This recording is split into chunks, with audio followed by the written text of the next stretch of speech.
ನಮಸ್ತೆ ಶಂಕರ. ನನ್ನೆಲ್ಲರ ಪ್ರೀತಿಯ ವೀಕ್ಷಕ ಬಂಧುಗಳಿಗೆ ದಿನನಿತ್ಯ ನಿಮಗೊಂದು ಟಿಪ್ಸ್ ಬೇಕಾ? ನಿಮ್ಮ ದಿನ ಭವಿಷ್ಯದ ಬಗ್ಗೆ ತಿಳ್ಕೋಬೇಕಾ ಹಾಗೂ ಸಂಸ್ಕಾರಗಳ ಬಗ್ಗೆ?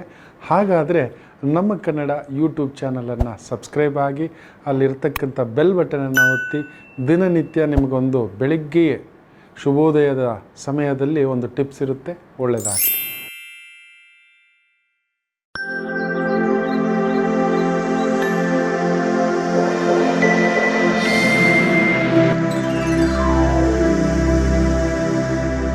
ನಮಸ್ತೆ ಶಂಕರ. ಪರಮಾತ್ಮ ಸ್ವರೂಪವಾಗಿರತಕ್ಕಂಥ ಎಲ್ಲ ಪ್ರೇಕ್ಷಕ ಬಂಧುಗಳ ಪಾದಾರವಿಂದಗಳಿಗೆ ನನ್ನ ಶಿರಸಾಷ್ಟಾಂಗ ನಮಸ್ಕಾರಗಳು. ಬನ್ನಿ ಇವತ್ತಿನ ಪಂಚಾಂಗ ಫಲ ನೋಡೋಣ. 4ನೇ ತಾರೀಕು ಡಿಸೆಂಬರ್ 2019 ಬುಧವಾರ, ಶ್ರೀ ವಿಕಾರಿ ಸಂವತ್ಸರೆ, ದಕ್ಷಿಣಾಯನೆ, ಹೇಮಂತ ಋತು, ಮಾರ್ಗಶಿರ ಮಾಸೆ, ಶುಕ್ಲ ಪಕ್ಷದ ಅಷ್ಟಮಿ ತಿಥಿ, ಶತಭಿಷ ನಕ್ಷತ್ರ, ಹರ್ಷಣ ಯೋಗ, ಭದ್ರಂಕರಣ. ಇವತ್ತಿನ ಪಂಚಾಂಗ ಫಲ ಅಮೃತ ಕಾಲ ಬಂದು ಬೆಳಿಗ್ಗೆ 9:06 ಬೆಳಿಗ್ಗೆ 10:53 ಇರತಕ್ಕಂಥದ್ದು. ಎಲ್ಲಿ ಹೊಸ ವರ್ಷದ 2020 ವರ್ಷ ಭವಿಷ್ಯ ಪುಸ್ತಕ ಬಿಡುಗಡೆ ಆಗಿದೆ.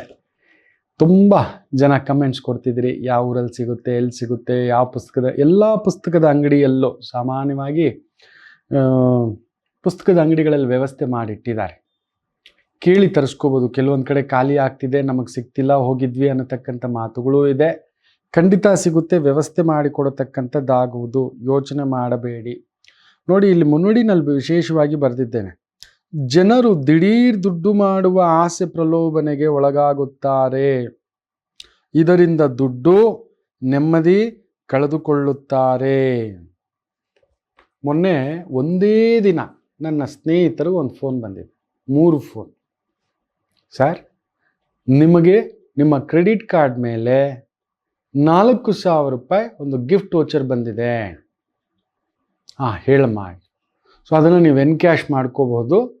ಸ್ವಲ್ಪ ನೀವು ಇದನ್ನು ಎನ್ಕ್ಯಾಶ್ ಮಾಡಿಕೊಂಡ್ರೆ ಅದಕ್ಕೆ ಇನ್ನೊಂದು 4,000 ರೂಪಾಯಿ ಅಂತ ಕೂಡ ನಿಮಗೆ 4,000 ಸ್ಪೆಂಡ್ ಮಾಡಿದ್ರೆ ಇನ್ನೊಂದು 4,000 ಕೊಡ್ತಾರೆ. ನೀವು ಇನ್ನೊಂದು 2,000 ಎಕ್ಸ್ಟ್ರಾ ಇದು ಮಾಡಬೇಕಷ್ಟೇ. ಫೀಸ್ 2,000 ಕಟ್ಟಿದ್ರೆ ಒಟ್ಟು 10,000 ರೂಪಾಯಿ ತೊಗೋಬೋದು. ಹೌದಾ? ನಿಮ್ಮ ಕಾರ್ಡ್ ನಂಬರ್ ಈ ಎಂಡಲ್ಲಿ ಆಗುತ್ತಲ್ವ ಸರ್? ಹೌದು. ಸೊ ನಿಮ್ಮ ಕಾರ್ಡ್ ನಂಬರು ಫಸ್ಟ್ ಕ್ಲಾಸಾ, ಸೆಕೆಂಡ್ ಕ್ಲಾಸಾ, ಒಂದು ಮಿಡಲ್ ಕ್ಲಾಸಾ ಅಂತ ಕೇಳಿದ್ದಾರೆ. ಇವ್ರಿಗೆ ಅರ್ಥ ಆಗಲಿಲ್ಲ. ಫಸ್ಟ್ ಕ್ಲಾಸಾ, ಸೆಕೆಂಡ್ ಕ್ಲಾಸಾ ಗೊತ್ತಾಗ್ತಿಲ್ಲಮ್ಮ ಅಂತ. ಅದು ಹೆಂಗೆ ಗೊತ್ತಾಗುತ್ತೆ? ಅದೇನಿಲ್ಲ ಸರ್, ಹಿಂದ್ಗಡೆ ಅಲ್ಲೊಂದು 3 ಡಿಜಿಟ್ ನಂಬರ್ ಇರುತ್ತೆ, ಅದನ್ನು ಹೇಳಿ ಸಾರ್ ಅಂತ. ಬೆಳ್ಳಗೆ ಒಂದು ಪೇಸ್ಟ್ ಮಾಡಿರ್ತಾರೆ, ಅದನ್ನು ಹೇಳಿ ಸಾರ್ ಅಂತ. ಬುದ್ಧಿವಂತರು ಇವರು, ನನ್ನ ಸ್ನೇಹಿತರು. ಹೌದಾ? ಅದನ್ನು ನಿಮಗೆ ಯಾಕೆ ಹೇಳಬೇಕು? ಇಲ್ಲ ಸರ್, ಅದು ಫಸ್ಟ್ ಕ್ಲಾಸಾ, ಸೆಕೆಂಡ್ ಕ್ಲಾಸಾ, ಮಿಡಲ್ ಕ್ಲಾಸಾ ಗೊತ್ತಾಗ್ಬಿಡುತ್ತೆ, ನಿಮ್ಗೆ 10,000 ರೂಪಾಯಿ ವೋಚರ್ ಕೊಡ್ತೀವಲ್ಲ. ಅದನ್ನು ನಾನು ತಗೋತೇನೆ, ಅದಿರಲಿ, ಇದನ್ನು ನಿಮಗೆ ಹೇಳಬಾರ್ದು ಅಂತ RBI ಗೈಡ್ಲೈನ್ಸ್ ಇದೆಯಲ್ಲ ಅಂತ. ಸರ್, ನಾವು ಬ್ಯಾಂಕಿಂದಲೇ ಮಾಡ್ತಿರೋದು ಸರ್ ಅನ್ನತಕ್ಕಂಥದ್ದು. ಎಷ್ಟು ಚೆನ್ನಾಗಿ ಟ್ರೈನ್ ಮಾಡಿಟ್ಟಿದ್ದಾರೆ ಅಂದರೆ, ಕಡಿಮೆ ಎಂದರು ಒಂದು 300 ಜನಕ್ಕೂ ಮೇಲ್ಪಟ್ಟಂಥ ಸ್ತ್ರೀಯರು ಕರೆ ಮಾಡ್ತಿದ್ದಾರೆ. ಸಾರ್, ನಿಮಗೆ ಈ ಥರ ಪ್ರೈಸ್ ಬಂದಿದೆ, ನಿಮ್ಮ OTP ಈಗೊಂದು ಬರುತ್ತೆ, ನೀವು ಅದನ್ನು ನಮಗೆ ಹೇಳಿ. ಯಾವುದೇ ಕಾರಣಕ್ಕೂ ಯಾರೇ ಫೋನ್ ಮಾಡಿದರು, ಈಗೆಲ್ಲ ಡಿಜಿಟಲೈಸೇಷನ್ ನಮ್ಮದು, ಏನೇನೋ ಪೇಮೆಂಟು ಆ್ಯಪ್ಸ್ ಬಂದುಬಿಟ್ಟಿದ್ದಾವೆ. ಕರೆಂಟ್ ಬಿಲ್ ಕಟ್ಟಲಿಕ್ಕೆ, ವಾಟರ್ ಬಿಲ್ ಕಟ್ಟಲಿಕ್ಕೆ, ಅದು ಹೇಗೋ ಶೇರಿಂಗ್ ಹೋಗ್ತಿದೆ. ನಮ್ಮ ಡಿಜಿಟಲೈಸೇಷನ್ ಆಗಿರೋದನ್ನ ನಮ್ಮ ಡೇಟಾಬೇಸ್. ನನಗೆ ಯಾರೋ ಮೊನ್ನೆ ಫೋನ್ ಮಾಡ್ತಾರೆ, ನಾನೊಂದು ಲೋನ್ಗೆ ಅಪ್ಲೈ ಮಾಡಿದ್ದಾನೆ ಸರ್, ನೀವು ಈ ಥರ ಫೀಸ್ ಕಟ್ಟಬೇಕು, 2,500 ರೂಪಾಯಿ, ಸ್ವಲ್ಪ ಡೀಟೇಲ್ ಹೇಳ್ತೀರಾ ಅಂತ. ಗೊತ್ತಿರೋದ್ರಿಂದ ನಿಮಗೆ ಯಾಕೆ ಹೇಳಬೇಕು ಡೀಟೇಲು? ಅದು ಬ್ಯಾಂಕೇ ಡಿಡಕ್ಟ್ ಮಾಡ್ಕೋತಾರೆ, ಬಿಡಿ ಅಂದಿದ್ದ ಫೋನ್ ಇಟ್ಬಿಟ್ರು. ಇನ್ನೊಬ್ಬ ಯಾರೋ ಫೋನ್ ಮಾಡ್ತಾರೆ, ಸರ್ ಶೇರ್ ಮಾರ್ಕೆಟಲ್ಲಿ ಇನ್ವೆಸ್ಟ್ ಮಾಡ್ತೀರಂತ. ಸರಿ, ಮಾಡ್ತೀನಪ್ಪ. ನಿಮ್ಮದು ಕ್ರೆಡಿಟ್ ಕಾರ್ಡ್ ಇದೆಯಾ ಸರ್? ಇದೆ ಸರ್. ಹಾಗಾದರೆ ನಿಮಗೆ ಫಸ್ಟ್ 15,000 ರೂಪಾಯಿ ಇಮ್ಮಿಡಿಯೇಟ್ ಶೇರ್ಸ್ ಈ ಥರದ ಕಂಪ್ನಿಗೆ ಕೊಡ್ತೀವಿ ಸರ್, ಆ ನಂಬರ್ ಹೇಳಿ ಸರ್. ಕಾರ್ಡ್ ನಂಬರ್ ಹೇಳಿದೆ ಸರ್. ಹಿಂದ್ಗಡೆ ಒಂದು 3 ನಂಬರ್ ಇರುತ್ತೆ ಸರ್ ವೈಟ್ ಪ್ಯಾಚಲ್ಲಿ, ಅದನ್ನು ಸ್ವಲ್ಪ ಕೊಡಿ ಸರ್, ನಿಮ್ಗೊಂದು ಮೆಸೇಜ್ ಬರುತ್ತೆ, ನೋಡ್ಕೊಳ್ಳಿ ಸರ್. ಇಲ್ಲ ಸರ್, ಶೇರ್ ಮಾರಾಟ ಮಾಡೋದು ನಾನು ಮಾಡ್ಕೋತೇನೆ, ತಗೋತೇನೆ, 3 ನಂಬರ್ ನಾನು ಕೊಡೋದಿಲ್ಲ ಸರ್. ನೆನಪಿಟ್ಟುಕೊಳ್ಳಿ, ಮೊನ್ನೆ ಕೂಡ ಯಾರೋ ಒಬ್ಬ ಸ್ತ್ರೀಯರು ಮನೆಯಲ್ಲಿ ಪಾರ್ಟಿ ಮಾಡ್ಕೋತಾರೆ, ಆನ್ಲೈನಲ್ಲಿ ಹುಡುಕ್ತಾರೆ, ಮನೆಗೆ ಡ್ರಿಂಕ್ಸ್ ಡೆಲಿವರಿ ಮಾಡ್ತೀವಿ ಅಂತ ಒಂದು ನಂಬರ್ ಹಾಕ್ಕೊಂಡಿದ್ದಾರೆ. ಇವರು ಅದಕ್ಕೆ ಫೋನ್ ಮಾಡಿದ ತಕ್ಷಣ, ಮೇಡಮ್ ಈಗಲೇ ಇದು ಮಾಡ್ತೀವಿ, 1,500 ರೂಪಾಯಿ ನೀವು ಹೇಳಿರೋ ಡ್ರಿಂಕು ನೋಡಿ, ಆ ಪ್ರೈಸ್ ಸಮೇತ ಹೇಳಿದ್ದಾರೆ. ಆಯಿತು, ನಿಮಗೆ ಕ್ಯಾಶಾ ಕಾರ್ಡಾ ಅಂತ ಹೇಳಿದ್ದಾರೆ. ನೀವು ಬಂದರೆ ಕ್ಯಾಶೇ ಕೊಟ್ಬಿಡ್ತೀವಿ. ಮೇಡಮ್ ಆ ವ್ಯವಸ್ಥೆ ಇಲ್ಲ, ನೀವು ಈಗಲೇ ಹೇಳ್ಬಿಡಿ, ನಮ್ಮ ಹುಡುಗನ ಕೈಯಲ್ಲಿ ಡೆಲಿವರಿ ಕೊಟ್ಟು ಕಳಿಸ್ಬಿಡ್ತೀವಿ, ಕಾರ್ಡ್ ನಂಬರ್ ಹೇಳಿದ ತಕ್ಷಣ ಮೇಡಮ್ ಈಗ ಒಂದು ಮೆಸೇಜ್ ಬರುತ್ತೆ, ಅದನ್ನು ರಿಪ್ಲೈ ಮಾಡಿ ಅಂತ. ಇವ್ರಿಗೆ ಗೊತ್ತಿಲ್ಲ OTP ಅಂತ ಹೇಳಿದ ತಕ್ಷಣ 19,000. ಅಯ್ಯೋ ಇದೇನಿದು ಮೆಸೇಜ್ ಬರ್ತೀನಿ ಮೇಡಮ್, ಅದೆಲ್ಲ ತಪ್ಪಾಗಿದೆ, ರಿಪೀಟ್ ಆಗ್ತೀವಿ, ನಿಮ್ಮ ದುಡ್ಡು ವಾಪಸ್ಸು, ಇನ್ನೊಂದು ಮೆಸೇಜ್ ಬರುತ್ತೆ ಹಾಕಿಂತ, ಇನ್ನೊಂದು 20,000. 3ನೇ ಬಾರಿ ಅಯ್ಯೋ ಮಿಸ್ಟೇಕ್ ಆಗಿಬಿಟ್ಟಿದೆ ಮೇಡಮ್, ಇನ್ನೊಂದ್ಸಲಿ ಹೇಳಿ. ಅವ್ರ ಅಕೌಂಟ್ನಲ್ಲಿ 20 ಲಕ್ಷ ಗೋವಿಂದ ಆಗಿಬಿಡ್ತಿದ್ರು. ಪಕ್ಕದಲ್ಲಿ ಯಾರೋ ಇದ್ದವರು ನಿಲ್ಲಿಸಿ ಇಮ್ಮಿಡಿಯೇಟು ಬೈಲಿಕ್ಕೆ ಶುರು ಮಾಡಿದ್ದ ಫೋನ್ ಕಟ್ ಆಫ್. ಹಿಂದಿನಲ್ಲಿ ಬೈಲಿಕ್ಕೆ ಶುರು ಆಗಿದ್ದಾನೆ. ದಯವಿಟ್ಟು ಯಾರೇ ಫೋನ್ ಮಾಡಿ ನಿಮ್ಮ ಬ್ಯಾಂಕಿನ ಅಕೌಂಟ್ ನಂಬರ್, ಪಾಸ್ವರ್ಡು ಮೊಬೈಲಲ್ಲಿ ಒತ್ತಿ, ನಿಮ್ಗೆ ಏನೇನೋ ಆಫರ್ಗಳು ಬರುತ್ತೆ. ಬಟ್ಟೆ ಬಂದುಬಿಟ್ಟಿದೆ 5,000 ರೂಪಾಯಿ, ಒತ್ತಿ ನಿಮ್ಮ ಅಕೌಂಟ್ ನಂಬರ್ ಡೀಟೇಲ್ ಅಂತೇಳಿದೆ, ಇನ್ನೊಂದು ಕೇಳುತ್ತೆ OTP ಅಂತೇಳಿ, ಬ್ಯಾಂಕಿಂದ ಕನೆಕ್ಟ್ ಆಗಿರುತ್ತೆ ನಿಮ್ಮ ಮೊಬೈಲ್ಗೆ. ಕೊಟ್ಟಿದ್ದೆ ನಿತ್ಯ ಇದೇ ರೀತಿಯೇ. ಒಬ್ಬರಿಗೆ ಮೋಸ ಮಾಡಿದ್ರೆ ಸಾಕಲ್ವ, ಒಬ್ಬೊಬ್ಬ ವ್ಯಕ್ತಿಗೆ 20,000, 300 ಜನ 20,000ಕ್ಕೆ ಮೋಸ ಮಾಡ್ತಾರೆ ಅಂದರೆ ಲೆಕ್ಕ ಹಾಕ್ಕೊಳ್ಳಿ ಎಷ್ಟು ಲಕ್ಷ ಆಗುತ್ತೆ ಅಂತ. 60 ಲಕ್ಷ ಒಂದು ದಿನಕ್ಕೆ. ಅಲ್ಲಿಗೆ ತಿಂಗಳಿಗೆ 18 ಕೋಟಿ. ಒಬ್ಬರನ್ನ ಮೋಸ ಮಾಡಿದ್ರೆ 100 ಜನಕ್ಕೆ ಫೋನ್ ಮಾಡ್ತಾರೆ, ಈ ರೀತಿ ಹೇಳ್ತಾರೆ, ಟೋಪಿ ಹಾಕ್ತಾರೆ. ಸರ್ ನಿಮ್ಗೊಂದು ಸ್ಪೆಷಲ್ ಬೈಕ್ ಬಂದಿದೆ, ಸರ್ ನಿಮ್ಮ ಕಾರ್ ತಗೋತಿದ್ದೀನಿ ಸರ್, ನಾನು ದುಡ್ಡು ಹಾಕ್ತೀನಿ, ನನ್ನ ಕಾರ್ ಮಾರ್ತಿದ್ದೇನೆ, ನೀನು ಈಗಲೇ ದುಡ್ಡು ಹಾಕು. ಅದು ಬರ್ತಿದೆ. ಈ second hand car, second hand furniture ಸೇಲ್ಗಂತ ಹಾಕಿರ್ತೀವಿ, ಯಾರೋ ಹಾಕ್ತಾನೆ. ನಮಗೆ ಇಷ್ಟ ಆಗುತ್ತೆ, ಇಷ್ಟೊಳ್ಳೆ ಬೈಕು, 50,000 ಬೈಕು 20,000 ರೂಪಾಯಿಗೆ ಅರ್ಜೆಂಟು, ದುಬೈಗೆ ಹೋಗ್ತಿದ್ದೀನಿ, ಕುವೈತ್ಗೆ ಹೋಗ್ತಿದ್ದೀನಿ, ಸಿಂಗಾಪುರ್ಗೆ ಹೋಗ್ತಿದ್ದೀನಿ, ಟಕ್ಕಂತ ಸರ್ ದುಡ್ಡು ಹಾಕಿ ಸರ್, ಈಗಲೇ ಬರ್ತಿದ್ದೀನಿ ಸರ್, ಹಾಕಿದ್ರೇ ನಾನು ಗಾಡಿ ತೊಗೊಂಬರೋದು ಸರ್. ಇಲ್ಲ ಗಾಡಿ ತೊಗೊಬರ್ತಾರೆ, ಟ್ರಯಲ್ ಹೋಗಿ ಬಂದಮೇಲೆ ಸರ್ ಈಗಲೇ ಅಮೌಂಟ್ ಹಾಕಿ ಸರ್. ಹಾಕಿದ ತಕ್ಷಣ ಒಂದು ರೌಂಡು ಸರ್ ಬನ್ನಿ ಸರ್ ಅಂತ ಪೆಟ್ರೋಲ್ ಬಂಕ್ ಹತ್ರನೋ ಕಾಫಿ ಹತ್ರನೋ ಕರ್ಕೊಂಡೋಗಿ ಕಾಫಿ ಕುಡಿತಿದ್ದಾಗೆ ಬೈಕಲ್ಲಿ ಹೊರಟೋಗ್ತಾನೆ. ನಿಮ್ಮ ದುಡ್ಡು ಹೋಯ್ತು, ಬೈಕು ಹೋಯ್ತು. ವಿಧವಾದಂಥ ಟೆಕ್ನಿಕ್ಗಳ ಕಳ್ಳರುಗಳು ಶುರುವಾಗ್ಬಿಟ್ಟಿದ್ದಾರೆ. ಶನಿ, ಗುರು, ಕೇತು. ಅದಕ್ಕೆ ದೊಡ್ಡದು ಇನ್ನೊಂದು ಸಾಕ್ಷಿ ಹೇಳಲ್ಲ. 2 ಪಕ್ಷ ಅಧಿಕಾರಕ್ಕೆ ನಿಲ್ತಾರೆ, ಎಲೆಕ್ಷನ್ಗೆ ನಿಲ್ತಾರೆ. ನಿನಗೆ ನಾನು ಸಪೋರ್ಟ್, ನನಗೆ ನೀನು ಸಪೋರ್ಟ್ ಅಂತ. ಇಬ್ಬರಿಗೂ ಬಹುಮತ ಸಿಗೋಲ್ಲ. ಇಬ್ಬರೂ ಸೇರಿದ್ರೆ ಬಹುಮತ, ಆದರೆ ಇಬ್ಬರು ರಚಿಸೋಲ್ಲ. ನಮಗೆ CM ಪೋಸ್ಟ್ ಬೇಕು ಅಂತ ಕಿತ್ತಾಟ. ಜೊತೆಯಲ್ಲಿದ್ದವನು 60 ಸಂಖ್ಯೆ ಇರೋವನು ಹೋಗ್ತಾನೆ, ಇನ್ನೊಂದು 2 ಪಕ್ಷದ ಜೊತೆ ಸೇರ್ತಾನೆ. ಕಳ್ಳರು ಕೂಟಗಳು ಸೇರಿಕೊಂಡು ತಮ್ಮದೇ ಒಂದು ರಾಜ್ಯಭಾರ. ಹೇಗಾದರೂ ಸರಿ ಲೂಟಿ ಮಾಡಬೇಕು. ನೆನ್ಪಿಟ್ಕೊಳ್ಳಿ, ಲೂಟಿ ಮಾಡುವುದೇ ಉದ್ದೇಶ. ಜನಪ್ರತಿನಿಧಿಗಳೇ ಜನಸಾಮಾನ್ಯರನ್ನು ಮೋಸ ಮಾಡಲು, ಆ ಥರ ಅಧಿಕಾರ ಚುಕ್ಕಾಣಿ ಹಿಡಿಯಲು ಕುಳಿತಿರುವಾಗ ಇನ್ನು ಸಾಮಾನ್ಯ ಜನರು ನೆನಪಿಟ್ಟುಕೊಳ್ಳಿ. ಇದಕ್ಕೆ ಅಂತ ಒಂದು ಕಾಲ್ ಸೆಂಟರ್ಗಳು ಸೆಟಪ್ ಮಾಡಿಟ್ಟಿದ್ದಾರೆ, ನೆನಪಿಟ್ಟುಕೊಳ್ಳಿ. ಎಲ್ಲೆಲ್ಲಿಂದಲೋ, ಬಿಹಾರಿಂದ, UPಯಿಂದ, ಪಕ್ಕದ ಮದ್ರಾಸಿಂದಲೂ ಕಾಲ್ ಸೆಂಟರ್ಗಳಿಂದ ಕರೆ. ಎಷ್ಟು ಸ್ವಚ್ಛಂದವಾಗಿ ಕನ್ನಡ ಮಾತಾಡ್ತಾರೆ ಗೊತ್ತಾ? ಅದ್ಭುತ ಟ್ರೈನಿಂಗ್. ಪಾಪ ಕೆಲಸ ಮಾಡೋವನಿಗೆ ಅದೇನೇನು ಆಮಿಷ ಹುಟ್ಟಿದಾರೋ ಅವನಿಗೂ ಅದನ್ನೇ ಆಮಿಷ ಹೇಳ್ಕೊಟ್ಟಿರೋದು. ಅಷ್ಟು ಅದ್ಭುತವಾಗಿ ಮಾತಾಡ್ತಾರೆ. ಈ ವರ್ಷ ಅಲ್ಲ, ಇನ್ನು ಮೇಲೆ ಅದೇ ಶನಿ, ಗುರು, ಕೇತು ಅಂತ ಸೇರ್ತಿದ್ದಾಗಿಯೇ ಒಳ್ಳೆಯವರೆಲ್ಲ ಕೆಟ್ಟವರಾಗ್ಲಿಕ್ಕೆ ಶುರು ಆಗ್ತಾರೆ, ಕೆಟ್ಟವರು ಮಹಾ ಕೆಟ್ಟವರಾಗ್ಲಿಕ್ಕೆ ಶುರು ಆಗ್ತಾರೆ. ಮನುಷ್ಯ ಪ್ರಚೋದನೆ ಇರುವುದ್ರಲ್ಲಿ ತೃಪ್ತಿ ಪಡೋಲ್ಲ. ಒಬ್ಬರು ಯಾರೋ ಜಾತಕ ಕೇಳಲಿಕ್ಕೆ ಬಂದಿದ್ರು ಸುಮಾರು ವರ್ಷಗಳ ಹಿಂದೆ, ಮಕ್ಕಳಿಲ್ಲ ಅಂತ.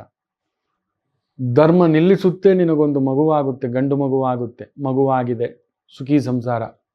ಸ್ವಲ್ಪ ವರ್ಷಗಳ ನಂತರ ಬರ್ತಾರೆ ಮತ್ತೆ, ಗುರುಗಳೇ ನೋಡಿ ಮಗುವಾಗಿದೆ, ನಿಮ್ಮಿಂದ ನಿಮ್ಮ ಆಶೀರ್ವಾದ, ನೀವು ಹೇಳಿದ ಪರಿಹಾರದಿಂದ ಆಗಲಿಮ್ಮ, ಒಳ್ಳೇದಾಗಲಿ. ನಂಗೆ ನೆಮ್ಮದಿನೇ ಇಲ್ಲ ಗುರುಗಳೇ. ಯಾಕಮ್ಮ? ನನಗೆ ಈ ಒಟ್ಟು ಕುಟುಂಬ ನೆಮ್ಮದಿ ಇಲ್ಲ ಗುರುಗಳೇ, ನನಗೆ ಸಪ್ರೇಟ್ ಹೋಗಬೇಕು ಅಂತ. ಅಲ್ಲಮ್ಮ, ಮೊದಲು ಬಂದಾಗ ಒಂದೇ ಒಂದು ಮಗು ಆಗಿಬಿಟ್ರೆ ಸಾಕು, ಚಿತ್ರಹಿಂಸೆ. ಒಂದು ಮಗು ನನ್ನ ಹೋಟೆಲ್ ಬೀಳಲ್ವಾ ಅಂತ ಕೇಳ್ತಿದ್ದೆ, ದೈವ ನಿನಗೆ ಮಗು ಕೊಟ್ಟಿದೆ. ಈಗ ನೋಡಿದ್ರೆ ಹೊಡೆದು ಹಾಕೊಳ್ಳೋಣ ಕುಟುಂಬ. ನಂಗೆ ಇಷ್ಟ ಇಲ್ಲ ಗುರುಗಳೇ, ಅತ್ತೆ ಮಾವನ ಕಾಟ ಜಾಸ್ತಿ. ನನ್ನ ಗಂಡ ಯಾವಾಗ ನೋಡಿದ್ರೆ ಆ ಮಾತೇ ಕೇಳ್ತೀನಿ. ಮಗು ಇಲ್ಲದಿದ್ದಾಗ ಮಗು ಚಿಂತೆ, ಈಗ ಮಗು ಬರ್ತಿದ್ದಾಗೆ ಪೂರ್ಣ ಸ್ವಾರ್ಥಿಯಾಗಿ ಮನೆ ಹೊಡೆಯೋ ಚಿಂತೆ. ಇನ್ನೊಂದು ಮಗು ಮಾಡ್ಕೊಳ್ಳಮ್ಮ, ಸರಿಯಾಗ್ತು. ಇಲ್ಲ ಒಂದೇ ಮಗು ಸಾಕು. ಏಕಪುತ್ರಂ ಬಂಜ ಸಮಾನಂ. ಅವ ಒಂದು ಮಗುವಲ್ಲ, ಹೊರಟ ಹಾಕ್ತಾನೆ. ಇದೆಲ್ಲ ಅರ್ಥ ಮಾಡ್ಕೊಳ್ಳಲ್ಲ, ಅಲ್ಲೆಲ್ಲೋ ಎಳೆದಾಟ. ಆ ಮಕ್ಕಳಿಗೆ ಇವತ್ತು ಆಟ ಅನ್ನೋದಿಲ್ಲ, ಬರೀ ಪಾಠ ಬಿಟ್ಟರೆ ಟಿವಿ ಬಿಟ್ಟರೆ ಅದ್ಯಾವುದೋ PUBG ಗೇಮ್ಸು. ಈ ಮಟ್ಟಕ್ಕೆ ತಂದಿಟ್ಟು ಬಿಟ್ಟಿದ್ದೇವೆ. ಸೊ ಶನಿ, ಗುರು, ಕೇತು, ಮನುಷ್ಯ ಎಷ್ಟು ಮಾರಿ ಹೋಗುತ್ತಿದ್ದಾನೆ, ತನ್ನನ್ನು ಮಾರಿಸ್ಕೊತಿದ್ದಾನೆ ಅನ್ನತಕ್ಕಂಥದ್ದನ್ನು ತಿಳ್ಕೊಳ್ಳಿ. ಸೊ ದಯವಿಟ್ಟು ಅಂಥ ತಪ್ಪು ಕೆಲಸಗಳನ್ನು ಯೋಚಿಸಿ 10 ಜನರನ್ನು ಕೇಳಿ. ಮೊದಲೆಲ್ಲ ಒಂದು ಇಮೇಲಲ್ಲಿ ಕೋಕೋ-ಕೋಲಾ ಕಂಪ್ನಿಯಿಂದ ನಿಮಗೆ 10 ಕೋಟಿ ಪ್ರೈಸ್ ಬಂದಿದೆ, ಪೆಪ್ಸಿ ಅನ್ನೋ ಕಂಪ್ನಿಯಿಂದ 10 ಕೋಟಿ ಬಂದಿದೆ, ರಿಸರ್ವ್ ಬ್ಯಾಂಕಿಂದ ನಿಮಗೆ ಹಣ ಹಂಚ್ತಿದ್ದಾರೆ ಅನ್ನತಕ್ಕಂಥದ್ದು ಯಾವುದ್ಯಾವುದೋ ಈ ರೀತಿ. ಇನ್ನೊಬ್ಬ ನೋಡ್ಬೇಕು ಫೇಸ್ಬುಕ್ಕಲ್ಲಿ, ಈಗಲೂ ನನ್ನ ಫೇಸ್ಬುಕ್ಕಲ್ಲಿ ಯಾರು ಪುಣ್ಯಾತ್ಮ ಶೇರ್ ಮಾಡಿರ್ತಾರೆ, ಏನನ್ನು ಶೇರ್ ಮಾಡಬೇಕು ಅನ್ನೋದು ಗೊತ್ತಿಲ್ಲ. ನಾನು ಹಂಚ್ತಿದ್ದೀನಿ ಬಡವರಿಗೆಲ್ಲ ದುಡ್ಡು, ಏನಾದರೂ ಕಷ್ಟ ಇದ್ದರೆ ಹೇಳಿ, ಫ್ರಿಡ್ಜ್ ಹಂಚ್ತೀನಿ, ವಾಷಿಂಗ್ ಮೆಷಿನ್ ಹಂಚ್ತೀನಿ. ಬಸ್ ಟಿಕೆಟು ನಮಗೆ ಫ್ರೀ ಕೊಟ್ಟಿಲ್ಲ ರೀ. ಗೌರ್ಮೆಂಟ್ ನಮ್ಮ ದುಡ್ಡು ತೊಗೊಂಡು ಅವ್ರುಗಳಿಗೆ 2 ಲಕ್ಷ 3 ಲಕ್ಷ ಸಂಬಳ ಮಿನಿಸ್ಟ್ರುಗಳಿಗೆ ನೆನ್ಪಿಟ್ಕೊಳ್ಳಿ. ಅವ್ರಿಗೆ ಗೌರ್ಮೆಂಟ್ ಬಂಗ್ಲೆ, ಗೌರ್ಮೆಂಟ್ ಕಾರು, ಗೌರ್ಮೆಂಟ್ ಪೊಲೀಸು ಇದೆಲ್ಲ ಕೊಟ್ಟು ಏನೂ ತಲೆ ಕೆಡ್ಸ್ಕೊತಿಲ್ಲ. ಅಂಥದ್ರಲ್ಲಿ ನಮ್ಗೆ 4 ಆಣೆ ಕಡಿಮೆ ಕೊಟ್ಟರೆ ಬಸ್ಸಿಂದ ಇಳಿಸೋ ಅಷ್ಟು ಸಿಸ್ಟಮ್ ಇಟ್ಬಿಟ್ಟಿದ್ದಾರೆ. ಒಂದು ಸಿಗ್ನಲ್ ಜಂಪ್ ಮಾಡಿದ್ರೆ 1000 ರೂಪಾಯಿ. ಅವ್ರು ಬೇಕಾದ್ರೆ ಎಷ್ಟು ಬೇಕಾದ್ರೆ ಸಿಗ್ನಲ್ ಜಂಪ್ ಮಾಡ್ಕೋಬೋದು ಬಿಡಿ, ಅವ್ರನ್ನ ಕೇಳೋರಿಲ್ಲ ಹೇಳೋರಿಲ್ಲ. ಎಷ್ಟು ಬೇಕಾದ್ರೂ ಲೂಟಿ ಮಾಡ್ಕೋಬೋದು, ಅವ್ರನ್ನ ಕೇಳೋರಿಲ್ಲ. ನಾವೇನಾದರೂ ಒಂದು 10,000 ರೂಪಾಯಿ 10 ರೂಪಾಯಿ ಅದೇ ಹೇಳ್ತಿರ್ತೇನೆ, ಯಾರಾದರೂ ಕಳ್ಳತನ ಮಾಡಿದವನಿಗೆ ಶಿಕ್ಷೆ ಕಡಿಮೆ ಇರಬೇಕು. ನನ್ನ ಗುರುಗಳು ಹೇಳ್ತಿದ್ದಿದ್ದು, ಮೋಸ ಮಾಡಿದವನಿಗೆ 10 ಪಟ್ಟಿರಬೇಕು ಶಿಕ್ಷೆ ಅಂತ. ಕಳ್ಳತನ ಅವನು ಹೊಟ್ಟೆಪಾಡಿಗೆಯೋ ಮನೆಗೋ ಏನೋ ಒಂದು ಮಾಡಿಬಿಟ್ಟಿದ್ದಾನೆ. ಅವನು ಎಷ್ಟು ಮಾಡಿದ್ದಾನೆ? 1 ಲಕ್ಷ 2 ಲಕ್ಷ 3 ಲಕ್ಷ 5 ಲಕ್ಷ. ಕಳ್ತನ ಶಿಕ್ಷೆ ಇದೆ, ಕೊಡಬೇಕು. ಆದರೆ ಮೋಸ ಅನ್ನುವುದು ಪ್ಲ್ಯಾಂಡ್ ಮಾಡಿ ಮಾಡುತ್ತಿರುವುದು, ತುಂಬ ಪ್ಲ್ಯಾನ್ ಮಾಡಿ ಸಿಸ್ಟಮ್ ರೂಪಿಸಿ ವಂಚನೆ ಅನ್ನತಕ್ಕಂಥದ್ದಕ್ಕೆ 10 ಪಟ್ಟು. ಇವ್ರಿಗೆ 7 ತಿಂಗಳು ಅಂದರೆ ಇವರಿಗೆ 70 ವರ್ಷ ಜೈಲು ಹಾಕಬೇಕು. 100 ಪಟ್ಟು, 10 ಪಟ್ಟಲ್ಲ 100 ಪಟ್ಟು ಹಾಕಬೇಕು. ಸರ್ಕಾರದ ದುಡ್ಡು ತಿಂದಿದ್ದಾರೆ, ಪಬ್ಲಿಕ್ದು ದುಡ್ಡು 1 ರೂಪಾಯಿ ತಿಂದಿದ್ರು ಅವರಿಗೆ ಅವ್ರದ್ದೆಲ್ಲ ಆಸ್ತಿ ಜಪ್ತಿ ಮಾಡುವಷ್ಟರ ಮಟ್ಟಕ್ಕೆ. ನೋಡಿ, ಮೊನ್ನೆ ಕೆರೆಯನ್ನು ಹೊಡೆದಾಕ್ಬಿಟ್ಟಿದ್ದಾರೆ ಯಾರೋ ದುಷ್ಕರ್ಮಿಗಳೆಲ್ಲ. ಇದು ಪ್ರಾಯೋಜಿತ ಕಾರ್ಯಕ್ರಮವೇ. ಈಗ ನೋಡಿ, ಈ ರಾಜ್ಯಭಾರ ಕತ್ತಿದಾರಲ್ವ ಮಹಾರಾಷ್ಟ್ರದಲ್ಲಿ, ಕಿಚಡಿ ಸರ್ಕಾರ ಇದು. ವೃಷಭ ಲಗ್ನಾಧಿಪತಿಯ ಅಷ್ಟಮದಲ್ಲಿ ಎಲ್ಲಿದೆ ದೊರೆಗೆ ಅಧಿಕಾರ? ಅಲ್ಲಿ ಕುಳಿತಿದ್ದಾರೆ ಪಂಚಗ್ರಹಗಳ ಒಕ್ಕೂಟ. ಸಪ್ತಮದಲ್ಲಿ ಬೇರೆ ಸೂರ್ಯ ಸುಟ್ಟಾಗ್ಬಿಡ್ತಾನೆ. ಇವ್ರು ರಾಜ್ಯಭಾರ ನಡೆಸ್ತಾರೆ ಅನ್ಕೊಂಡಿದ್ದೀರಿ? 3 ತಿಂಗಳು 3 ವಾರ, ಮ್ಯಾಕ್ಸಿಮಮ್ 18 ತಿಂಗಳು ಕಿತ್ತಾಡಿಕೊಂಡು ಚಲ್ಲಾಚದರವಾಗಿ ಹೊರಗಡೆ ಬರ್ತಾರೆ. ಇಲ್ಲಾಗುತ್ತಿರತಕ್ಕಂಥದ್ರ ಕಥೆಯೇ ಅಲ್ಲಿ ಇನ್ನೊಂದು ಕತೆ. ಕಳ್ಳರೆಲ್ಲ ಒಂದು ಗ್ಯಾಂಗ್ ಆಗಿ ಸೇರ್ಕೊಬಿಟ್ಟಿದ್ದಾರೆ. ಒಬ್ಬೊಬ್ಬರ ಮೇಲೆ ಇರ್ತಕ್ಕಂಥದ್ದು 70,000 ಕೋಟಿಯ ಹಗರಣ ಒಂದೇ ಒಂದು ವ್ಯಕ್ತಿ ಮೇಲೆ. ಅವನು ರಾತ್ರೋರಾತ್ರಿ ಓಡೋಗಿದ್ದ, ಅದಕ್ಕೆ ನನ್ನ ಹಾಕೊಂಡು ಒಳಗಡೆ ಫಿಟ್ ಮಾಡ್ತಾರೆ ಅಂತ ಸಪೋರ್ಟ್ ಕೊಡ್ತೀನಿ ಅಂತ ಇವರೆಲ್ಲರೂ ಸೇರ್ಕೋತಿದ್ದಾರೆ. ನಮ್ಮಂಥವರು ಸರ್ಕಾರಕ್ಕೆ 1 ಲಕ್ಷ, ಬ್ಯಾಂಕಿಗೆ ಒಂದೇ ಒಂದು ಕಂತು ಕಟ್ಟಿಲ್ಲ ಅಂತ ಹೇಳಿದ್ರೆ ರೈತನ ಜಪ್ತಿ, ಟ್ರ್ಯಾಕ್ಟರ್ ಸಮೇತ, ಹಸು ಸಮೇತ. ಒಬ್ಬ ಬಿಸ್ನೆಸ್ ಮ್ಯಾನ್ ಏನೋ ಒಂದು ನಡೆಸ್ತಿದ್ದಾನೆ, ಒಬ್ಬ ಬಿಸ್ನೆಸ್ ಮ್ಯಾನ್ ಒಂದು ಕಾಫಿನೋ, ಇನ್ನೊಂದು ಸೇಬೋ ಸೆಣಬೋ ಇಲ್ಲವೇ ಬೆಲ್ಲದ ವ್ಯಾಪಾರ ಏನೋ ಮಾಡ್ತಿದ್ದಾನೆ, ಒಂದು 10 ಜನಕ್ಕೆ ಕೆಲಸ ಕೊಟ್ಟಿದ್ದಾನೆ. ವಿಧವಾದಂಥ ಟಾರ್ಚರ್ ಅವನಿಗೆ. ಪ್ರತಿ 3 ತಿಂಗಳಿಗೆ ಟ್ಯಾಕ್ಸ್ ತುಂಬಿಸು, ಅದು ತುಂಬಿಸು, ಇದು ತುಂಬಿಸು. ನಾವು ಚಾರ್ಟರ್ಡ್ ಅಕೌಂಟೆನ್ಸಿ ಓದ್ಕೊಂಡು ನಿಂತ್ಕೊಂಡು ನಾವು ವ್ಯಾಪಾರ ಮಾಡಬೇಕು ಅನ್ನುವಷ್ಟರ ಮಟ್ಟಕ್ಕೆ ಮಾಡಿಟ್ಟಿದ್ದಾರೆ. ನನಗದೆಲ್ಲ ಗೊತ್ತಿಲ್ಲ ಅಂತಾನೆ ಯಾವುದೋ 10 ವರ್ಷದ ಹಿಂದ್ಗಡೆ ಟ್ಯಾಕ್ಸ್ಗಳೆಲ್ಲ ತಗೊಬಂದು ಸುಲಿಗೆ ಮಾಡ್ತಿದ್ದಾರೆ. ದೇ ಆರ್ ಕೆಪ್ಟ್ ಟಾರ್ಗೆಟ್, ಇಷ್ಟು ಕಲೆಕ್ಷನ್ ಆಗಿಬಿಡಬೇಕು ಅಂತ. ಟಾರ್ಗೆಟ್ ನೀವೇನು ಮಾಡಿಟ್ಟಿದ್ದೀರಿ ನಮ್ಮ ದೇಶವನ್ನು ಅನ್ನೋದು ಯಾರೂ ಕೇಳ್ತಿಲ್ಲ. ಆ ರಸ್ತೆಗಳು, ಆ ಬ್ರಿಡ್ಜ್ಗಳು, 1 2 ಒಂದು ಮೆಟ್ರೋ ಟ್ರೈನ್ ಬರಲಿಕ್ಕೆ, ಒಂದು ರಸ್ತೆ ಅಗಲೀಕರಣ ಮಾಡಲಿಕ್ಕೆ ವರ್ಷಗಟ್ಟಲೆ 10 ವರ್ಷ 20 ವರ್ಷ ಹಾಕೋದು 2,000 ಕೋಟಿ. ಬರೀ 1 ಕಿಲೋಮೀಟರ್ ರಸ್ತೆ ಹಾಕಲಿಕ್ಕೆ 10 ರಿಂದ 15 ಕೋಟಿ ಖರ್ಚ. ಯಾರೋ ಕೊಡಲಿ, ತುಂಬ ಬುದ್ಧಿಜೀವಿಗಳಿದ್ದಾರೆ, ತುಂಬ ಸತ್ಯವಂತರು ಧರ್ಮವಂತರಿದ್ದಾರೆ. ಅಂಥವ್ರು ಕೈ ಕೊಟ್ಟರೆ 1 ಕೋಟಿನ ಒಂದು ಕಿಲೋಮೀಟರ್ ರಸ್ತೆ ಮಾಡ್ತಾರೆ, ಸಿಮೆಂಟ್ ರಸ್ತೆ ಅದ್ಭುತವಾಗಿ ಇದ್ದಾರೆ. ನೀವು ಸಿಂಗಾಪುರ್ಗೆ ಹೋದರೆ ನಮ್ಮ ಭಾರತೀಯ ಇಂಜಿನಿಯರ್ಗಳು ಮಾಡಿರೋ ರಸ್ತೆ, ಬ್ರಿಡ್ಜು, ಬಿಲ್ಡಿಂಗ್ಸು ನೋಡಿ ನೀವು ಆ ಸಿಸ್ಟಮ್ನ. ಇಲ್ಲೂ ಇದ್ದಾರೆ, ಮಾಡ್ತಿಲ್ಲ, ಸುಲಿಗೆ ಮಾಡ್ತಿದ್ದಾರೆ. ಶನಿ ಗುರು ಕೇತು. ಸೊ ತುಂಬ ಜಾಗ್ರತೆ ಮಕ್ಕಳೇ ಅಂತ ಹೇಳ್ತಿದ್ದಾನೆ. ಇರಲಿ, ಇವತ್ತಿನ ಈ ಒಂದು ದಿನ ಭವಿಷ್ಯಕ್ಕೆ ಬಂದ್ಬಿಡೋಣ. ಅದರಲ್ಲೂ ಅಷ್ಟಮಿ ಶತಭಿಷ ನಕ್ಷತ್ರ, ಏನೋ ಒಂದು ಆಪತ್ತಿನ ಸೂಚನೆ ಇದು, ಕಂಟಕದ ಸೂಚನೆ ಇದು. ಮುಂಬರುವ ಗ್ರಹಣಕ್ಕೆ ಇವತ್ತೇ ಅಂಕುರಾರ್ಪಣೆಯ ಗೊತ್ತಿಲ್ಲ. ಹೌದು, 24 25 ಗ್ರಹಣವಿದೆ. ಅದರ ಅಂಕುರಾರ್ಪಣೆ ಇವತ್ತೇ ತೋರಿಸುತ್ತಾ ಖಂಡಿತ ಆ ಥರದಕ್ಕೊಂದು ನಿದರ್ಶನ. ಎಲ್ಲೋ ಒಂದು ಅಲ್ಲೋಲ ಕಲ್ಲೋಲ. ಅಷ್ಟಮಿ ರಾಹು ನಕ್ಷತ್ರ. ಆ ರಾಹು ನಕ್ಷತ್ರದಲ್ಲೇ ಇದ್ದಾನೆ. ಅವನಿಗೆ ತ್ರಿಕೋಣದಲ್ಲಿ ವಿಶೇಷವಾಗಿ ಕುಜ, ಅವನಿಗೆ ತ್ರಿಕೋಣದಲ್ಲಿ ಚಂದ್ರ. ಕುಜ ರಾಹು ಚಂದ್ರ, ಅದರ ಮೇಲೆ ಶನಿ ದೃಷ್ಟಿ. ಗ್ಯಾರಂಟಿ ಷೇರು ಮಾರುಕಟ್ಟೆ ಅಲ್ಲೋಲ ಕಲ್ಲೋಲ. ಈ ಮೆಷಿನರಿ, ಹಗರಣ, ಭೂಮಿ, ಟೆಕ್ನಿಕಲ್, ಷೇರು ಮಾರುಕಟ್ಟೆ, ಬ್ಯಾಂಕಿಂಗ್ ವ್ಯವಹಾರ, ಯಾವುದೋ ಒಂದು ಬಹುದೊಡ್ಡ ಘೋಟಾಲ ಹೊರಗಡೆ ಬರತಕ್ಕಂಥದ್ರ ಮುನ್ಸೂಚನೆ ಇದು. ಎಲ್ಲೋ ತಲ್ಲಣಿಸುತ್ತೆ ಇವತ್ತು ಆ ಥರದ್ದನ್ನು ನೋಡ್ತೇವೆ. ಇರಲಿ, ಇವತ್ತಿನ ದಿನ ಭವಿಷ್ಯಕ್ಕೆ ಬಂದ್ಬಿಡೋಣ. ಮೇಷರಾಶಿ. ರಾಹು ಪ್ರಭಾವದಲ್ಲಿರ್ತಕ್ಕಂಥ ಚಂದ್ರ ಒಂದು ರೀತಿ ಮನಸ್ಸು ವಾಲುತ್ತೆ, ಬೇರೆ ಏನೋ ತಿನ್ನಬೇಕು. ನಮ್ಮ ಬುದ್ಧಿ ಹಾಗೆ, ಎಷ್ಟೇ ತಿಂದರು ಪಕ್ಕದಲ್ಲಿರೋ ಒಂದು ದೋಸೆ ತಿಂತಿದ್ರೆ ಅದು ತಿಂದಿದ್ರೆ ಚೆನ್ನಾಗಿತ್ತು. ಹೌದು, ಎಷ್ಟೇ ನಾನೊಂದು ಬಹುದೊಡ್ಡ ಕಂಪನಿಯಲ್ಲಿ ಕೆಲಸಕ್ಕೆ ಹೋಗ್ತಿದ್ದೆ, ತುಂಬ ದೊಡ್ಡ ಕಂಪನಿ. ಆ ಕಂಪನಿಯಲ್ಲಿ ತುಂಬ 2 ನಂಬರ್ 1 ಹೋಟೆಲ್ಗಳ ಊಟದ ವ್ಯವಸ್ಥೆ. ಈ ಕಡೆ ಆ ಒಂದು ಊಟ ಅವತ್ತಿನ ಕಾಲಕ್ಕೆ 180 ರೂಪಾಯಿ, ಇವತ್ತದು 400 ರೂಪಾಯಿ 500 ರೂಪಾಯಿ ಇದೆ ಬಿಡಿ. ಈ ಕಡೆ ಇನ್ನೊಂದು 150 180 ರೂಪಾಯಿ ಊಟ, ವೆಜ್ಜು ನಾನ್ ವೆಜ್ ಎರಡೂ ಉಂಟು. ಕೆಲಸ ಮಾಡ್ತಿದ್ವು, ಅಲ್ಲಿ ಗಲಾಟೆ, ಮೀಟಿಂಗ್, ಈ ಊಟ ಚೆನ್ನಾಗಿಲ್ಲ ಅಂತ. ಎಲ್ಲಿರೋರು ಗಲಾಟೆ, ಈ ಊಟ ಚೆನ್ನಾಗಿಲ್ಲ ಅಂತ. ಅವತ್ತಿನ ಕಾಲಕ್ಕೆ 181, ಇವತ್ತು 400 ರೂಪಾಯಿ. ನೀವು ನಂಬಲಿಕ್ಕಾಗಲ್ಲ, ಆ ಥರದ್ದು ಪುಷ್ಕಳಸ್ತ ಊಟ. ಒಂದು ಬಡ ಕುಟುಂಬ, 10 ಜನರಿರುವ ಕುಟುಂಬ ಹೊಟ್ಟೆ ತುಂಬ ತಿನ್ಬೋದು ಅಂಥ ಊಟವನ್ನು ಇಟ್ಟಿದ್ರೆ ಈ ಒಂದು ಎಂಪ್ಲಾಯೀಸ್ ಗಲಾಟೆ. ಆಗ ಅಲ್ಲಿ ಬಂದಿದ್ದಂಥ ಒಬ್ಬ ಬುದ್ಧಿಜೀವಿ ಹೇಳಿದಂಥ ಮಾತು ಎಷ್ಟು ಅಕ್ಷರಶಃ ಸತ್ಯವಾಗಿತ್ತು ಅಂದರೆ ಅಲ್ಲಿ ಹಾಕ್ಸಿದ್ರು.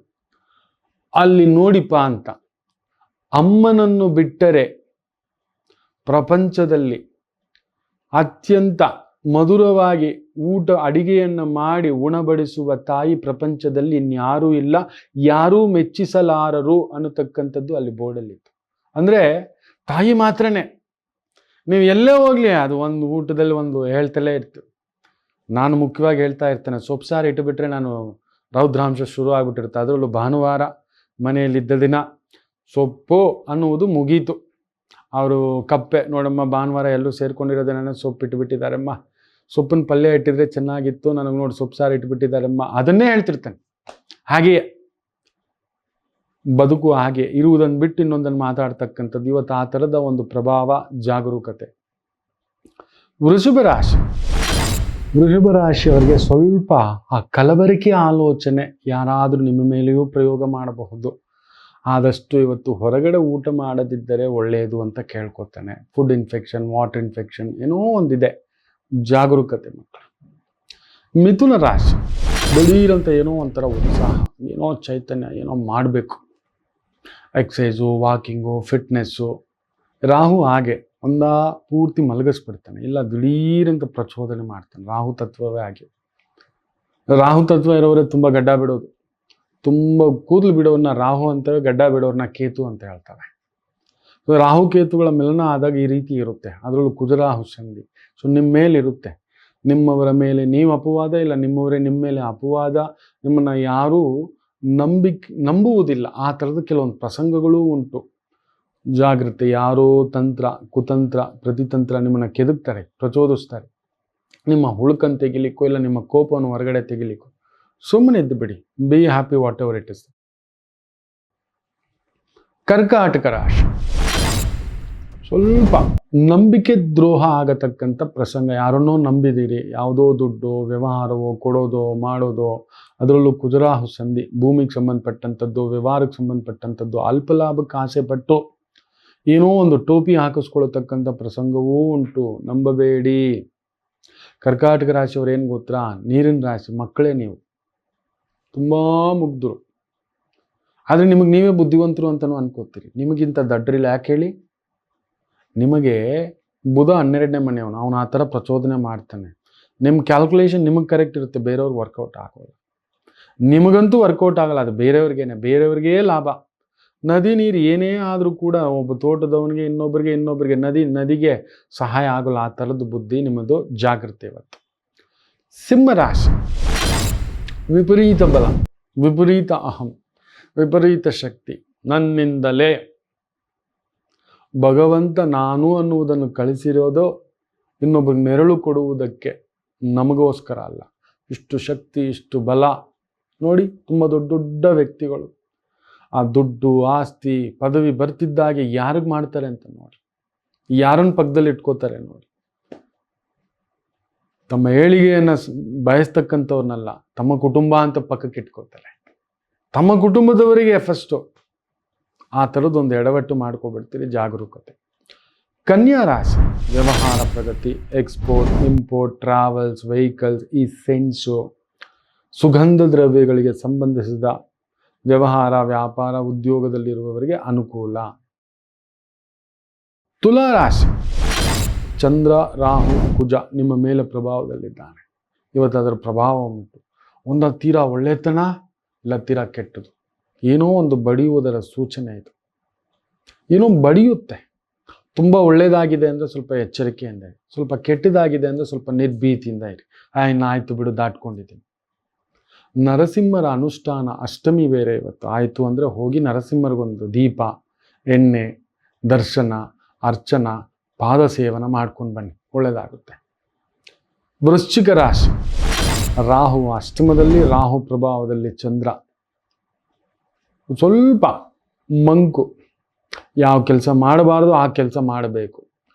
ಯಾರೋ ತುಂಬ ಪ್ರೀತಿಸೋರ ಮೇಲೆ ಅಪನಂಬಿಕೆ, ದ್ರೋಹಿಗಳ ಮೇಲೆ ನಂಬಿಕೆ, ಆ ರೀತಿ ಪ್ರಯೋಗ ಆಗುತ್ತೆ. ಬೇಗ ನಾವು ಹಾಗೆ ಬಣ್ಣದ ಮಾತುಗಳಿಗೆ ಮಾಗೋದು ಜಾಸ್ತಿ, ಬಣ್ಣದ ಮಾತುಗಳಿಗೆ ವಾಲುವುದು ಜಾಸ್ತಿ, ತಳುಕು ಬೆಳಕಿಗೆ. ಹೌದು, ಜಾಗೃತಿ. ವೃಶ್ಚಿಕ ರಾಶಿ. ಧನುಸು ರಾಶಿ, ಪಾರ್ಟ್ನರ್ಶಿಪ್, ಫ್ರೆಂಡ್ಶಿಪ್, ಕೊಡುವುದು, ತೆಗೆದುಕೊಳ್ಳುವುದು, ಬಂಧುಗಳ ಜೊತೆ, ಸ್ನೇಹಿತರ ಜೊತೆ, ಆತ್ಮೀಯರ ಜೊತೆ ನಡೆಸಿಕೊಳ್ಳುತ್ತಿರುವ ವ್ಯವಹಾರ ವ್ಯಾಪಾರದಲ್ಲಿ ಎಚ್ಚರಿಕೆಯಿಂದ ಹೆಜ್ಜೆ ಇಡಿ. ಲೀಗಲ್ ಎಕ್ಸ್ಪರ್ಟ್ಸ್ನ ಕೇಳಿ ಮಾಡಿ. ವಿಪರೀತ ಸಾಲದ ಬಾಧೆಗೊಂದು ಬೀಳುವ ಸಾಧ್ಯತೆ ಉಂಟು.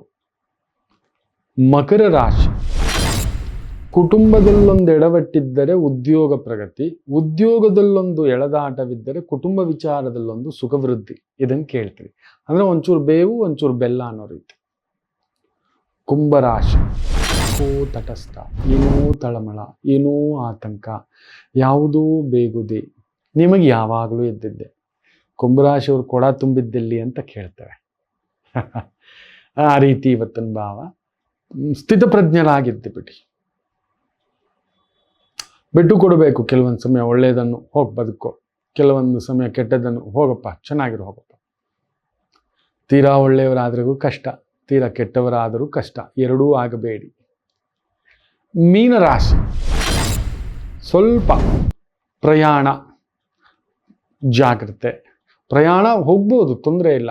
ಸ್ವಲ್ಪ ಊಟ ಉಪಚಾರಗಳಲ್ಲಿ ಜಾಗ್ರತೆ. ಆಕಸ್ಮಿಕ ದೈವ ದರ್ಶನ, ಗುರು ದರ್ಶನ, ದೇವಿ ದರ್ಶನದ ಸುಯೋಗ ಒಂದುಂಟು. ತಾಯಿಯ ಆರೋಗ್ಯದ ಕಡೆ ಗಮನ ಕೊಡಿ. ತಂದೆಯ ಇಲ್ಲ ಮಗುವಿನ ಇಲ್ಲಿ ವಯಸ್ಸಾದ ತಂದೆ ತಾಯಿ, ಚಿಕ್ಕ ಎಳೆ ಮಕ್ಕಳಿದ್ರೆ ಇನ್ಫೆಕ್ಷನ್ಸ್ ಏನಾದರೂ ಆಗಿಬಿಡಬಹುದು. ಸ್ವಲ್ಪ ಸಿಡಿಮಿಡಿ ಅಂತಿರ್ತೀರಿ. ಕಾಲ್ಗೋ ಕೈಗೋ ಏನೋ ಒಂದು ತಗಲ್ಸ್ಕೊತೀರಿ, ಇಲ್ಲ ಊತ ಗೀತ ಇತ್ತು ಅಂದರೆ ಇನ್ನಷ್ಟು ಉಲ್ಪಣಿಸ್ಬಿಡುತ್ತೆ. ಈ ಆರ್ಥರೈಟಿಸು, ಜಾಯಿಂಟ್ ಪೇನ್ಸು, ಇದು ಸ್ವಲ್ಪ ಜಾಗ್ರತೆ ಮಕ್ಕಳ. ಎಲ್ಲರಿಗೂ ಒಳ್ಳೆಯದಾಗಲಿ. ನಮಸ್ತೆ ಶಂಕರ. ನಮ್ಮ ಕನ್ನಡ ಫೇಸ್ಬುಕ್ ಪೇಜ್ನ ಲೈಕ್ ಮಾಡಿ, ಯೂಟ್ಯೂಬ್ ಚಾನೆಲ್ನ ಸಬ್ಸ್ಕ್ರೈಬ್ ಮಾಡಿ ಹಾಗೂ ಎಲ್ಲ ವಿಡಿಯೋ ಅಪ್ಡೇಟ್ಗಳಿಗಾಗಿ ಬೆಲ್ ಐಕಾನ್ನ ಕ್ಲಿಕ್ ಮಾಡಿ. ನಮ್ಮ ಕನ್ನಡ ಡಿಜಿಟಲ್ ಮೀಡಿಯಾ.